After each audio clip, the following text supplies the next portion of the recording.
Hello everyone, welcome back to Adomax mentor. So in last lecture हमने कुछ sums किए थे इंटीग्रेशन के, एक्सरसाइज 2.2 के। As you know we are solving question to question, मतलब हर क्वेश्चन हम सोल्व कर रहे हैं किसका, एलिमेंट्स की जो प्रॉब्लम्स हैं एक्सरसाइज की वो हम सोल्व कर रहे हैं। सो अगर आपको किसी क्वेश्चन के अंदर वीडियो लेक्चर देखने के बाद भी कोई प्रॉब्लम रह जाती है, आपको समझ नहीं आता, आप उसको रिवर्स करके वापस देखिए, फिर भी अगर आपको समझ नहीं आता तो आप कमेंट कीजिए वीडियो के नीचे कि यहाँ पे वीडियो के इस पॉइंट पे मेरे को समझ नहीं आया, इस टाइम इंटरवल पे आप टाइम मेंशन कर दीजिए। वहाँ पे मैं वापस उसको देख के आपको डाउट क्लियर करने की कोशिश करूँगा। अगर कोई गलती हो जाती है क्वेश्चन करते टाइम, ऑब्वियसली हो सकती है गलती, कोई बड़ी बात नहीं है। अगर फिर भी अगर कोई गलती हो जाती है तो आप वो मेंशन कर दें कि यहाँ पे मिस्टेक कर दी, ताकि मैं उस कमेंट को हाईलाइट कर दूँ, पता चल जाए कि यहाँ पे ये गलती है। कोई बच्चा मतलब गलत नॉलेज लेके नहीं जाना चाहिए, मतलब मिसअंडरस्टैंडिंग नहीं होनी चाहिए किसी के पास भी कि कोई गलत चला जाए मतलब कंसेप्ट, तो ऐसा नहीं होना चाहिए, सही जाना चाहिए। अगर कोई कैच करता है तो वो कमेंट डाल दे कि यहाँ पे मिस्टेक कर रखी है, फिर हम उस कमेंट को हाईलाइट कर देंगे। सो देखिए आज का हमारा लेक्चर है इंटीग्रेशन का सम है हमारे पास, देखिए क्या, x upon root x minus a into D x. देखिए मैंने आपको जो नया कंसेप्ट इंट्रोड्यूस करवाया था, substitution of a new variable. Integration के अंदर आप सब्सटीट्यूशन ऑफ न्यू वेरिएबल कब करते हो? बुक के अंदर फर्स्ट डे में आपको बताया गया था कि अगर आपको फंक्शन मिले और इंटीग्रल उसका डेरिवेटिव मिले, इंटीग्रल के अंदर ही, इंटीग्रेंड के अंदर फंक्शन और उसका डेरिवेटिव मिले, तो आप क्या करोगे, आप इस फंक्शन को उस वेरिएबल में चेंज कर दोगे और उसका डेरिवेटिव करके ये डेरिवेटिव dx के साथ डायरेक्ट मल्टीप्लाई में होता है और ये कंप्लीट क्वांटिटी किस में चली जाएगी, dt के अंदर, और फिर हमको क्या मिल जाएगी, स्टैंडर्ड फॉर्म। उससे हम क्या निकाल सकते हैं उसका आराम से इंटीग्रल, क्योंकि स्टैंडर्ड फॉर्म तो हमें याद ही होती है, सारे स्टैंडर्ड फॉर्म्स स्टार्टिंग में याद करके चलनी है हमें। अगर स्टैंडर्ड फॉर्म्स याद नहीं है तो आप लास्ट में इंटीग्रल नहीं कर पाओगे, क्योंकि इंटीग्रल कुछ नहीं होता, आप जैसे भी कॉम्प्लिकेटेड प्रॉब्लम है सबसे पहले आप उसको सोल्व करते करते विद ए मेथड, कोई भी मेथड हम अलग अलग पढ़ते जाएंगे, आगे आगे जैसे जैसे स्टेज बढ़ती जाएगी, तो उस मेथड से भी ऐसा नहीं कि आपने इंटीग्रेशन पहले पढ़ा हुआ है वो काम नहीं आएगा, आप लेके आओगे उसे स्टैंडर्ड फॉर्म के अंदर ही। आपको अगर लास्ट में आगे वो स्टैंडर्ड फॉर्म याद है उस इंटीग्रल की, देन आप उसको डायरेक्ट उसके अंदर लिख सकते हैं उसका आंसर। अगर आपको स्टैंडर्ड फॉर्म याद नहीं है तो आप नहीं लिख पाओगे, तो मेन है आपको स्टैंडर्ड फॉर्म्स सारी याद होनी चाहिए। सो देखिए आज के लेक्चर में मैं क्या करूँगा, अंडर रूट के अंदर इंटीग्रल क्या है हमारे पास, x upon root x minus a, ये इंटीग्रल है हमारे पास। मैं इस रूट के अंदर वाली क्वांटिटी को सब्स्टिट्यूट करूंगा। क्यों करूंगा? क्योंकि आप इस इंटीग्रल को सोल्व कैसे करोगे, कैसे भी सोल्व नहीं कर सकते, ठीक है। तो मोस्टली आज क्वेश्चन मैं ऐसे करूंगा जिसके अंदर हम अंडर रूट के अंदर वाली क्वांटिटी को क्या पुट करेंगे, सब्स्टिट्यूट करेंगे, क्योंकि रूट आपको पता है हम इंटीग्रेशन सोल्व नहीं कर पाएंगे जब तक ये ऐसे है। अगर ऐसे होता तो भी हम इंटीग्रल कर लेते, क्योंकि दूसरा कोई वेरिएबल नहीं है, इसकी पावर को 1/2 लिख के और इसकी पावर को ऊपर ले जाते, क्योंकि अंदर लीनियर क्वांटिटी है, पावर के हिसाब से सोल्व हो जाता। लेकिन अब देखिए ऊपर कौन है, वेरिएबल ऑब्वियसली तो या तो इस वेरिएबल को मैं खत्म करूं या इस रूट को खत्म करूं, कुछ तो करना पड़ेगा। तो देखिए मैंने क्या किया, रूट के अंदर जो क्वांटिटी है ना उसको मैं क्या पुट कर रहा हूं, सब्स्टिट्यूट कर रहा हूं, टी पुट कर रहा हूं। x माइनस ए को मैंने क्या पुट कर दिया, t, इस क्वांटिटी को, ठीक है। उसके बाद t पुट करने के बाद दोनों साइड क्या किया जाता है, डिफरेंशिएशन इस dx की वैल्यू के लिए किसके अंदर, dt के अंदर। तो आप डेरिवेटिव कर दीजिए, कुछ भी नहीं करना, x माइनस ए को क्या कर दीजिए, dx इक्वल टू t का क्या हो जाएगा, dt। a का तो 0 हो जाएगा, x का dx, a का 0, t का dt।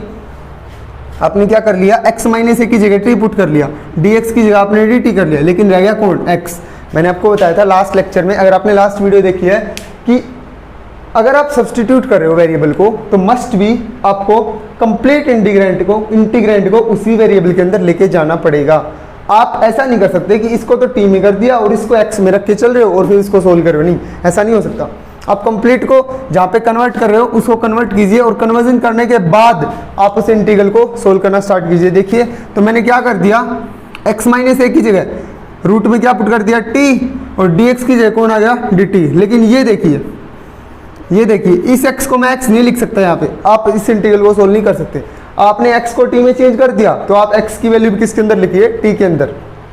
तो इसको तो आप टी पुट कर चुके हैं। इसको टी पुट करने के बाद भी अगर आपके इंटीग्रेंड के अंदर कोई ऐसी क्वांटिटी बचती है जो कि किसके अंदर है, पहले वाले वेरिएबल के अंदर, किसके अंदर है, x के अंदर, तो आप उसको कन्वर्ट करने के लिए वहां पे जाइए जहां पे आपने कन्वर्जन किया था। आपने x माइनस ए को क्या पुट किया हुआ है, t।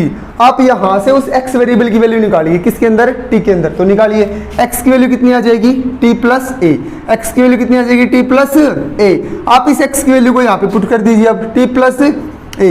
यहाँ पे आप x की वैल्यू को t प्लस ए पुट कर दीजिए। हमने पुट कर दिया। अब देखो सारा इंटीग्रल आपका किसके अंदर आ गया, t के अंदर। अब इसको सोल्व कर लीजिए। देखिए कुछ भी नहीं है, इसके नीचे अलग लिख लो इसको, t upon root T, plus a के नीचे अलग लिख लूँ a upon root T into D T.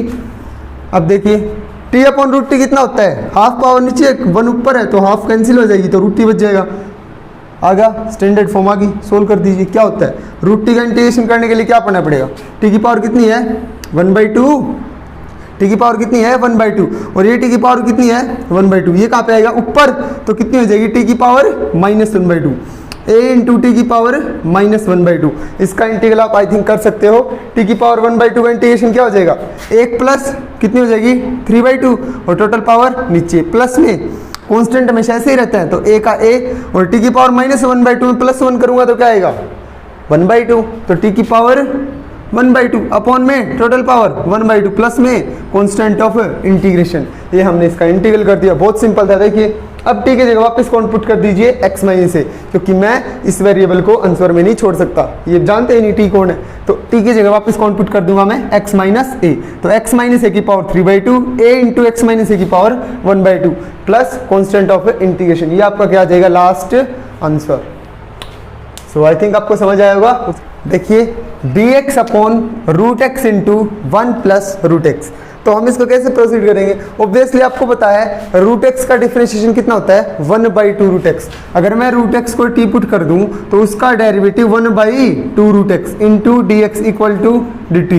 ये मेरे को क्या 1/रूट एक्स डी एक्स के साथ डायरेक्ट मल्टीप्लाई में मिल जाएगा।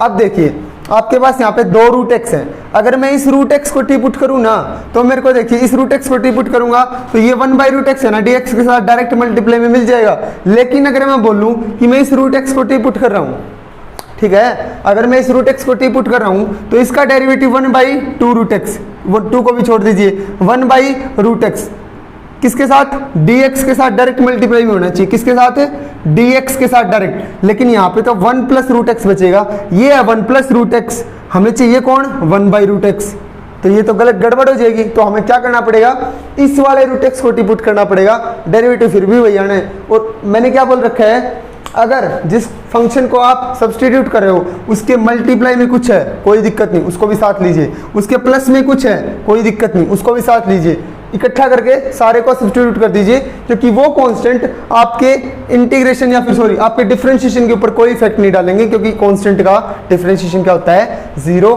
सो हम यहाँ पे क्या करने वाले हैं, 1 प्लस रूट एक्स को मैं क्या पुट कर दूंगा t, 1 प्लस रूट एक्स को क्या पुट कर दिया आप यहाँ पे t। अब देखिए 1 प्लस रूट एक्स को टी पुट कर दिया तो दोनों साइड क्या करेंगे, डिफरेंशिएशन, dx की वैल्यू निकालने के लिए तो दोनों साइड डिफरेंशिएट कीजिए। 1 का डिफरेंशिएशन 0, रूट एक्स का 1/2 रूट एक्स इंटू एक्स का dx इक्वल्स टू dt। हमारे पास ये आ गया 1/2 root x into D X equal to D T. अब 2 क्या है, कॉन्स्टेंट, ऊपर चल जाएगा कोई दिक्कत नहीं, ठीक है। 1/रूट एक्स इंटू डी एक्स, 1/रूट x into D x multiply में है ना, किस में चल जाएंगे 2 dt में, और इसको आपने क्या पुट कर दिया t, हो गया सिंपल। देखिए आ गया ये 1/रूट एक्स किस में चला गया 2 dt में, और अपॉन में इसकी जगह क्या पुट कर दिया आपने t। 2 क्या है कांस्टेंट, अंदर कौन बच गया 1/t इंटू डी टी। इसका इंटीग्रेशन तो आपको आता है, स्टैंडर्ड फॉर्म है। देखिए क्या आएगा, क्या आता है 1/t का log t plus constant of integration हम ऐड कर देंगे। ये हमें हर एक इंटीग्रल के साथ ऐड करना है, ठीक है। तो उसके बाद t की वैल्यू आप वापस पुट कर दीजिए, क्यों, क्योंकि हमारा क्वेश्चन x वेरिएबल में था, तो जहां से आपने कन्वर्जन किया है t किसके इक्वल है 1 प्लस रूट एक्स, इसकी जगह आप क्या लिख देंगे again next 1 plus root X, ये आपका क्या आ जाएगा इंटीग्रल। उसके बाद देखिए नेक्स्ट सम है आपके पास x into root 3x minus 2 into D X. अगर मेरे को ऐसा मिले तो मैं आराम से कर सकता हूँ, पावर कितनी है 1/2, उसके अंदर लीनियर क्वांटिटी हो जाएगा पावर के हिसाब से। अगर मेरे को अकेला x मिले तो भी मैं कर सकता हूँ, लेकिन अब ये दोनों मल्टीप्लाई में मिल गए तो मैं इसकी कोई स्टैंडर्ड फॉर्म मेरे पास नहीं है, मेरे को इसकी स्टैंडर्ड फॉर्म लेके आनी पड़ेगी। तो मैं क्या करूँगा, वेरिएबल सब्स्टिट्यूट करूँगा। और मैंने आपको लेक्चर के स्टार्टिंग बोला था मोस्टली आप किसको पुट करेंगे, अंडर रूट के अंदर वाली क्वांटिटी को क्या पुट करेंगे, टी पुट करेंगे। तो हम क्या करने वाले हैं, 3x - 2 को क्या पुट कर देंगे, टी, इसको सब्स्टिट्यूट कर देंगे हम। 3x - 2 को क्या कर देंगे, सब्स्टिट्यूट कर देंगे। अगर देखिए आप बोलो कि हम ऐसा ना करके x को अंदर ले जाएं, x जब भी कोई क्वांटिटी रूट के अंदर जाती है तो वो क्या होके जाती है, स्क्वायर ना, तो x का क्या होके जाएगा, स्क्वायर, और रूट के अंदर जाएगा तो मल्टीप्लाई होगी इसके, तो 3x³ - 2x²। इसका फिर इंटीग्रेशन करना पड़ेगा, इसका फिर से आप नहीं जानते कि मैं कैसे करूंगा, क्योंकि रूट के अंदर पावर कितनी है 1/2, पावर के अंदर अगर लीनियर क्वांटिटी हो ना तो ही आप उसका पावर के हिसाब से इंटीग्रेशन कर सकते हैं, अदरवाइज आप नहीं कर सकते, आप फिर फंस जाएंगे। इसलिए हमको क्या करना पड़ेगा, रूट के अंदर वाली क्वांटिटी को हम क्या पुट करेंगे, टी, हम वेरिएबल सब्स्टिट्यूट करेंगे। टी पुट करने के बाद आप क्या कीजिए, dx की वैल्यू, क्योंकि जस्ट सब्स्टिट्यूशन होते ही हमें क्या करना पड़ता है, उसका डिफरेंशिएशन इस dx की वैल्यू के लिए। तो कर दीजिए डिफरेंशिएशन, क्या आएगा, 3 कांस्टेंट है x का dx -2 कांस्टेंट है, 2 का क्या हो जाएगा 0, डिफरेंशिएशन 0 = t का dt।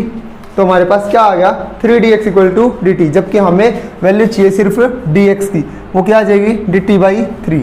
ठीक है। अब देखो आपके इंटीग्रेंड के अंदर आपने इस क्वांटिटी को टी पुट कर दिया, आपने इसको dx को क्या लिख दिया, dt/3, ये भी और ये भी टी में आ गए, लेकिन बच गया कौन, x। तो जैसे हमने फर्स्ट क्वेश्चन किया था, हम इस x को x में नहीं रख सकते क्योंकि आपका वेरिएबल सब्स्टिट्यूट हो चुका है। आपको इस x की वैल्यू निकालनी पड़ेगी t के अंदर, और वो निकलेगी वहीं से जहां से आपने क्या किया है, सब्स्टिट्यूशन। तो आप सब्स्टिट्यूशन किया, वहां पे चले जाओ, यहां से x की वैल्यू निकाल दो।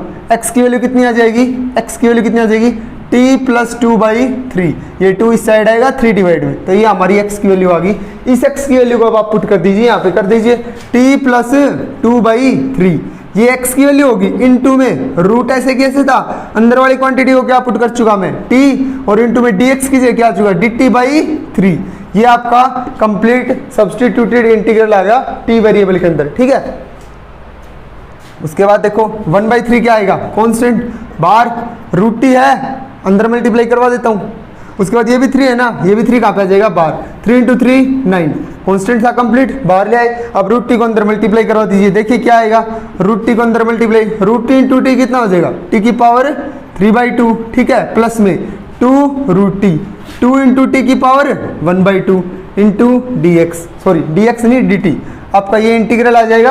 आप क्या कीजिए, पावर के हिसाब से सोल्व कर दीजिए, क्योंकि t लीनियर है, उसकी पावर 3/2, 2 कांस्टेंट है, t की पावर 1/2 कर दीजिए। क्या आएगा, क्या आएगा, एक पावर प्लस 5/2, टोटल पावर नीचे 5/2 प्लस 2, t की पावर 3/2, एक पावर प्लस कर दी मैंने, और टोटल पावर नीचे, प्लस में कांस्टेंट ऑफ इंटीग्रेशन। इस 5/2 को आप ऊपर ले जाइए 2/5, इसको भी 3/2 को ऊपर ले जाइए 2/3, ये आपको क्या आ जाएगा, आंसर, इंटीग्रल। आप अभी t को सब्स्टिट्यूट करना ना भूलें, जहाँ से आपने कन्वर्जन किया था, इस t की वैल्यू आप पुट करें कितनी, 3x - 2। हर एक क्वेश्चन में आपको ऐसे ही करना है, क्योंकि आप आंसर को t के अंदर नहीं छोड़ सकते। उसके बाद देखिए मैंने इसके साथ ही एक और क्वेश्चन लिया था, इसी के साथ एक और क्वेश्चन लिया था। ये मैंने क्यों लिया था, क्योंकि देखिए बाहर क्या है 3 + 7x, अंदर क्या है 9 - 3x। ठीक है। अब आपको क्या करना है इस क्वेश्चन के अंदर, इसके अंदर भी आपको रूट के अंदर वाली क्वांटिटी को क्या पुट करना है, t। आपको रूट के अंदर वाली क्वांटिटी को t पुट करना है, तो ये तो t में चली जाएगी, और t पुट करने के बाद dx की वैल्यू भी आ जाएगी, आ गई, लेकिन बच जाएगा कौन, 3 + 7x। आप इसको x में छोड़ नहीं सकते, तो जहां से कन्वर्जन किया था 9 - 3x को आप t पुट करेंगे ना, वहां से आप किसकी वैल्यू निकाल लेना, x की वैल्यू निकालने के बाद उस x की वैल्यू को यहाँ पे पुट कर देना, ये भी किसके अंदर आ जाएगा, t के अंदर, और इसको आपने लिख ही दिया कौन, t, तो ये रूट t हो जाएगा, और ये dt आ जाएगा। फिर आप इसको ऐसे ही अंदर मल्टीप्लाई करवा लेना, इस रूट वाली क्वांटिटी को यहाँ पे जो भी आए अंदर मल्टीप्लाई करवाने के बाद आपके पास पावर्स आ जाएंगी, पावर्स का फिर आप इंटीग्रल कर देना। तो सेम टाइप से आप इस क्वेश्चन को प्रोसीड करेंगे। अगर आपसे नहीं होता है तो आप मेंशन कर देना कि ये क्वेश्चन नहीं हुआ, हम इसका सोल्यूशन नेक्स्ट वीडियो में लेके आएंगे। ठीक है। सो नेक्स्ट देखिए नेक्स्ट हमारे पास इंटीग्रल है रूट e की x - 1 = dx। तो देखिए इसमें हम क्या करेंगे, ई की एक्स को अगर आप टी पुट करोगे, देखिए ई की एक्स का आप टी पुट करते हो तो ई की एक्स का डिफरेंशिएशन क्या होता है, खुद ई की एक्स, और एक्स का क्या हो जाएगा D X equal to D T. लेकिन आपको यहाँ पे एक दिक्कत आएगी, क्या आपको ई की एक्स डी एक्स के साथ डायरेक्ट मल्टीप्लाई में नहीं मिला। तो हम देखिए इस टाइप के क्वेश्चन में क्या करेंगे, क्योंकि ई की एक्स को टी पुट करने के बाद इसका डिफरेंशिएशन कौन, ई की एक्स, वो भी आपके पास होना चाहिए।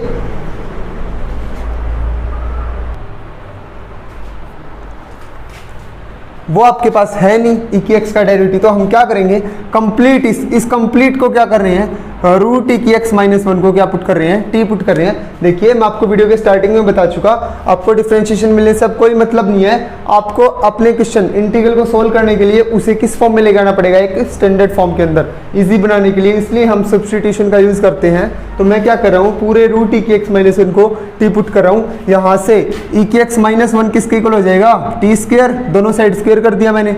ई की एक्स की वैल्यू कितनी आ गई, टी स्क्वायर प्लस वन, ई की एक्स की ये वैल्यू आ गई ना, आ गई किसके अंदर, टी के अंदर। आप दोनों साइड क्या कर दीजिए, डिफरेंशिएट, क्योंकि डी एक्स की वैल्यू भी निकालनी पड़ेगी, निकालिए कितनी आएगी, ई की X into D X equal to T square का 2t इंटू डी टी और 1 का 0, डिफरेंशिएशन ऑब्वियसली, ठीक है। उसके बाद डी एक्स की वैल्यू चाहिए आपके, तो कितनी आ जाएगी, डिवाइड में ई की एक्स। लेकिन देखिए आप dx को t के अंदर चाहते हो पूरा, तो x की टर्म आपको नहीं छोड़नी इंटीग्रेंड के अंदर।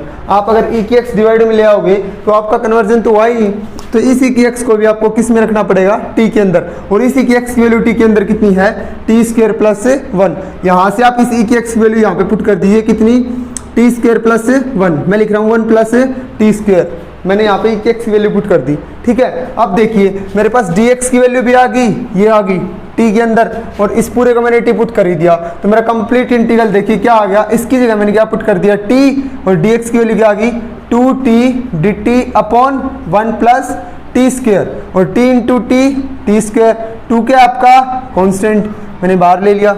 इंटीग्रल देखिए आपका क्या बन गया, T square upon 1 plus T square into D T बन गया हिट एंड ट्रायल से, जैसे कि पहले वाले क्वेश्चन किए थे लास्ट एक्सरसाइज के अंदर बिना सब्स्टिट्यूशन के जब हम कर रहे थे। ऐसे क्वेश्चन जब आपको पावर ऊपर नीचे क्या मिलती है, सेम, मैंने बोला था कहीं पे भी वो आप इंटीग्रेशन के अंदर अगर पावर ऊपर नीचे सेम मिलेगी ना, आपका काम है डिवाइड करवाना, और डिवाइड नहीं करवाते तो हिट एंड ट्रायल से हमने सोल्व किया था। हम नीचे वाली क्वांटिटी बनाने की कोशिश करते हैं, नीचे वाला फैक्टर ऊपर कैसे बना सकते हैं, देखिए कैसे बना सकते हैं। मैं अगर एक जोड़ दूं एक घटा दूं तो ये ऊपर वाला फैक्टर बन जाएगा, नीचे वाला फैक्टर यहाँ पे बन गया। अब क्या करूंगा मैं, इसके नीचे इसको अलग लिख दूंगा, -1 के नीचे अलग, तो देखिए क्या आएगा, 2 बाहर है पूरे के, 2 को पूरे के बाहर रखिए, पूरी क्वांटिटी के बाहर रखिए 2 को, ठीक है। तो 1 प्लस टी स्क्वायर के नीचे अलग से कौन, 1 plus T square into D T, और -1 के नीचे अलग से -1 के नीचे अलग से 1 plus T square into D T. मेरा ये इंटीग्रेंड आ गया, देखो 1 प्लस टी स्क्वायर के नीचे अलग, 1 के नीचे अलग, ठीक है। अब इससे ये क्या हो जाएगा, कैंसिल, कितना बच गया मेरे पास यहाँ पे 1, ठीक है। और ये आपके पास स्टैंडर्ड फॉर्म्स आ गई। 1 का इंटीग्रल क्या होता है, टी, डी टी के रिस्पेक्ट में कर रहे हो तो 2 बाहर है ही। 1 का इंटीग्रल क्या होता है, T minus 1/1 plus T square, किसकी स्टैंडर्ड फॉर्म होती है, इसका इंटीग्रल क्या होता है, टेंजेंट इनवर्स टी, प्लस में कांस्टेंट ऑफ इंटीग्रेशन, ठीक है। उसके बाद t को आप t के अंदर छोड़ नहीं सकते, आपको क्या करना पड़ेगा, इसको वापस पुट करना पड़ेगा x के अंदर। तो जहां जहां t है वहां पे आप क्या लिख दीजिए, रूट ई की एक्स माइनस 1, यहाँ पे भी क्या लिख दीजिए, रूट ई की एक्स माइनस 1, और यहाँ पे भी क्या आएगा, इसके थीटा में भी कौन आएगा, रूट ई की एक्स माइनस, और ये आपका लास्ट आंसर आ जाएगा, ठीक है। आई थिंक आपको समझ आया होगा हमें करना क्या है, इस कंप्लीट क्वांटिटी को टी पुट करके चलना है हमें, ठीक है। उसके बाद में ये हमारा स्टैंडर्ड फॉर्म के अंदर, मतलब ऐसी फॉर्म में आएगा ताकि हम इसको लास्ट तक किस फॉर्म में लेके आ सके, स्टैंडर्ड फॉर्म के अंदर, ठीक है। उसके बाद देखिए नेक्स्ट क्वेश्चन क्या है हमारा, dx upon root X plus cube root of X, ठीक है। ये क्वेश्चन कैसे आपका देखिए, dx अपॉन एक्स की पावर 1/2 प्लस एक्स की पावर 1/3, ठीक है। देखिए क्वेश्चन आपको कैसे मिला है, dx अपॉन एक्स की पावर 1/2 प्लस एक्स की पावर 1/3। तो इस टाइप के क्वेश्चन को देखने के बाद एकदम से ऐसे हो जाता है स्टूडेंट्स को कि हम क्या करें। तो देखिए अगर कभी भी आपको ऐसे मिलता है, कभी भी x की पावर 3/5 प्लस x की पावर 4/7, इस टाइप के क्वेश्चन में जब x की पावर आपको फ्रैक्शन में मिले, ऐसे x की पावर 3/2 प्लस x की पावर 2/4 ऐसे मिल जाए ऊपर dx, इस टाइप के क्वेश्चन को सोल्व करते टाइम आप क्या करोगे, आपको क्या करना है, इन दोनों टर्म्स का जो एलसीएम होता है, इन दोनों टर्म्स का जो एलसीएम होता है उस क्वांटिटी को आप क्या पुट कर दीजिए, सॉरी उतनी पावर। देखिए हम सोल्व करते हैं इसको, देखिए 1/2 और 1/3 का जितना एलसीएम आएगा उसको हम x की पावर को लेके क्या पुट कर देंगे, t। देखिए मेरे को यहाँ पे वेरिएबल ऑब्वियसली सब्स्टिट्यूट करना पड़ेगा, क्योंकि मैं बिना वेरिएबल सब्स्टिट्यूट किए, क्योंकि मेरे पास इसकी कोई स्टैंडर्ड फॉर्म नहीं है ना मैं इसको आगे प्रोसीड कर सकता किसी भी फॉर्म में, तो मेरे को क्या करना पड़ेगा, वेरिएबल को सब्स्टिट्यूट करना पड़ेगा। लेकिन मैं क्या सब्स्टिट्यूट करूँ, किसको t पुट करूँ, वो पता करने के लिए हमें क्या करना पड़ेगा, x की कितनी पावर आएगी, 1/2 और 1/3, जितनी पावर्स आपके पास है 1/2 और 1/3, इनका एलसीएम आपको क्या पुट करना है, t। 1/2 और 1/3 एलसीएम क्या आएगा, ऑब्वियसली 6 आएगा, वैसे तो 6 आएगा, लेकिन उस एलसीएम को आपको क्या करना है, रिवर्स, x की पावर 1/6, ये 1/2 है ना, ये 1/2 है, तो आपको x की पावर 1/6 को, x की पावर 1/6 को क्या पुट करना है, t। या फिर मैं इसका उल्टा बोलूं, 1/2 और 1/3 का कितना आएगा एलसीएम, 6, तो आपको x को पुट करना है t की पावर 6, या तो इस साइड लेना, क्योंकि इसका मतलब ही तो यही है, x की पावर 1/6 उस साइड जाएगी, t की पावर कितनी आ जाएगी, 6 आ जाएगी। इस बात का भी वही मतलब है, मैं दोनों साइड 6 पावर ले लूँगा, 6 से 6 कट जाएगी, यहाँ पे 6 आ जाएगी। मैं या तो ऐसा बोलूँ कि आप x को क्या पुट करेंगे, t की पावर 6, ठीक है, आप x को क्या पुट करेंगे, t की पावर 6, जितना 1/2 और 1/3 का क्या है एलसीएम, ठीक है। तो जहां पे आपको x की पावर ऐसे फ्रैक्शन में मिले, उस सिचुएशन के अंदर फ्रैक्शन में होनी चाहिए भाई, ऐसा नहीं है कि कभी ऐसा हो x की पावर 4 प्लस x की पावर 5 पूरी इंटीग्रल पावर मिल जाए और आप बोले कि ऐसा बताया गया था 4 और 5 का एलसीएम है ना, मैं उसको टिपुट कर दूंगा, नहीं ऐसा नहीं है, आपको ये पावर्स फ्रैक्शन में मिलनी चाहिए, 3/4 और 2/5 ऐसे मिलेगी। तो इनका एलसीएम लीजिए, इनका जो भी एलसीएम आएगा वो t की पावर में आएगा, इनका जो भी एलसीएम आएगा वो t की पावर में आएगा, उसको हम क्या पुट करेंगे, t। इनका एलसीएम मतलब बटे 4 और 5 का, ठीक है ना, इनका एलसीएम हम क्या पुट करेंगे, t पुट करेंगे, ठीक है। उसके बाद देखिए, तो हमने यहाँ पे क्या पुट कर दिया, x = t की पावर 6 पुट कर दिया, x को मैंने क्या पुट कर दिया, t की पावर 6। मैं इनके एलसीएम को क्यों पुट कर रहा हूँ इस बात का भी आपको पता चलेगा, थोड़ा सा बीच में ये देखिए क्वेश्चन, थोड़ा सा आगे प्रोसीड करते हैं फिर पता चलेगा आपको। x = t की पावर 6 पुट कर दिया, दोनों साइड क्या कीजिए, डिफरेंशिएट, dx = पावर आगे 6 एक पावर कम t की पावर 5 इंटू dt, ठीक है, dx = 6 t की पावर 5 इंटू dt।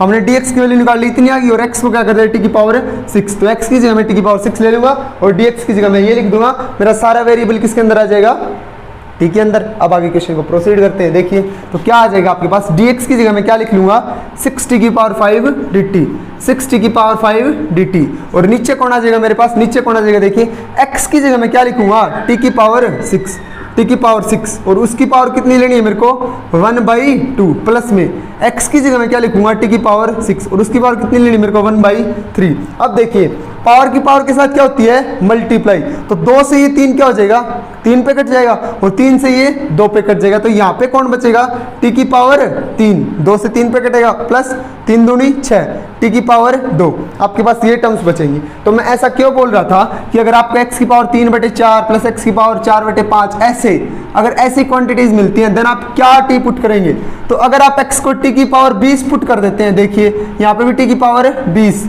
तो आपको कंप्लीट पावर्स मिल जाएंगे, इंटीजर पावर्स, क्योंकि 4 से ये 5 पे कट जाएगा, 5 से ये 4 पे, आपको कंप्लीट इंटीग्रल पावर्स मिल जाएंगी, आपका क्वेश्चन सोल्व हो जाएगा। तो आपको ये ध्यान रखना है, अगर आपको ऐसी पावर्स मिलती हैं तो आपको जो बटे वाली क्वांटिटी है ना, 1/4, 1/5, उनका एलसीएम कितना, 20 पुट करना है आपको, कितना, t की पावर 20, x को आपको उतनी पावर पुट करनी है, ठीक है। तो अब देखिए हमने पुट कर दिया, तो 2 से ये 3 पे कट गया, 3 से ये 2 पे, तो हमारे पास आ गया t cube plus t square, ऊपर कितना चल रहा है, 6t की पावर 5, 6t की पावर 5 इंटू dt।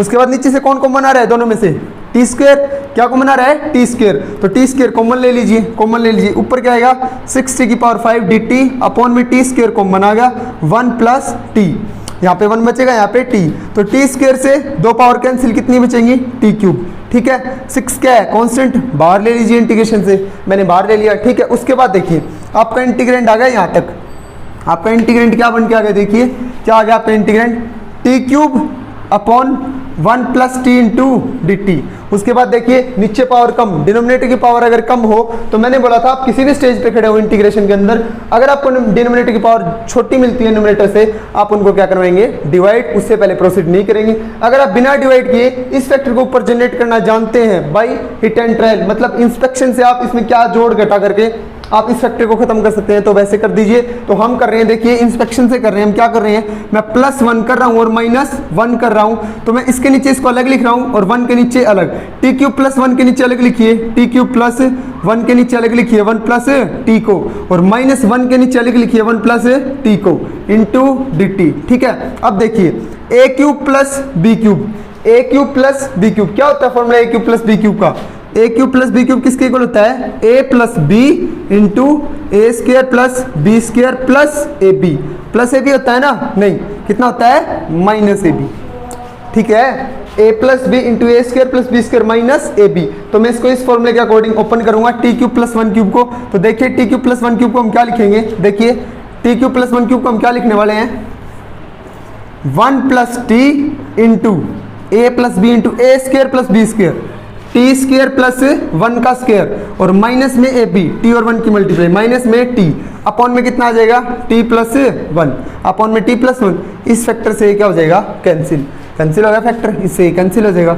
ठीक है, और प्लस में क्या चल रहा है आपके पास, सॉरी माइनस में क्या चल रहा है, 1/1 + t का इंटीग्रेशन, 1/1 + t, नीचे लीनियर क्वांटिटी, इंटीग्रेशन क्या आएगा, लॉग में चल जाएगा, तो इसका इंटीग्रेशन कितना आ जाएगा, माइनस में log ऑफ 1 + t, इसका इंटीग्रेशन ये आ जाएगा इस टर्म का, और इसका हम सोल्व कर रहे हैं। यहाँ पे देखिए इसमें सिर्फ कितनी टर्म बच गई आपके पास, t² + 1 - t, तो t² का क्या हो जाएगा, t² का क्या हो जाएगा, t³ / 3 + 1 का कितना हो जाएगा, t, -t का कितना हो जाएगा, t² / 2, पावर के हिसाब से इनका इंटीग्रेशन हो जाएगा, और माइनस में इसके साथ अटैच कर दीजिए, प्लस में constant of integration. So I think आपको समझ आया होगा कैसे करना है। फिर भी आपकी इस, मेरे को स्टार्टिंग में डाउट, क्योंकि लास्ट वाला जो इंटीग्रेशन है ना वो तो सिर्फ कैलकुलेशन है, पीछे वाले इंटीग्रल्स में हम करके आए हैं, आप सीख गए होंगे। बस इतनी चीज याद रखना, अगर पावर्स ऐसे मिलती हैं बटे के अंदर x + 1/2 फ्रैक्शन में पावर मिलती है, देन आप क्या करेंगे, जो नीचे वाली क्वांटिटी है ना डिनोमिनेटर 2 और 3, उनका एलसीएम उतना आप क्या पुट करेंगे, तो आप x को क्या पुट करेंगे, t की पावर 2 और 3 का एलसीएम 6, इस चीज को t पुट करेंगे ताकि आप उस फ्रैक्शन को खत्म कर सकें। देन आपका क्वेश्चन आगे आराम से प्रोसीड हो जाएगा, आप उसको सोल्व कर सकते हैं। कोई बात समझ नहीं आई हो तो आप वीडियो को रिवर्स करके देख सकते हैं। फिर भी अगर आपको नहीं समझ आती देन आप कमेंट बॉक्स में कमेंट छोड़ सकते हैं। Thank you so much.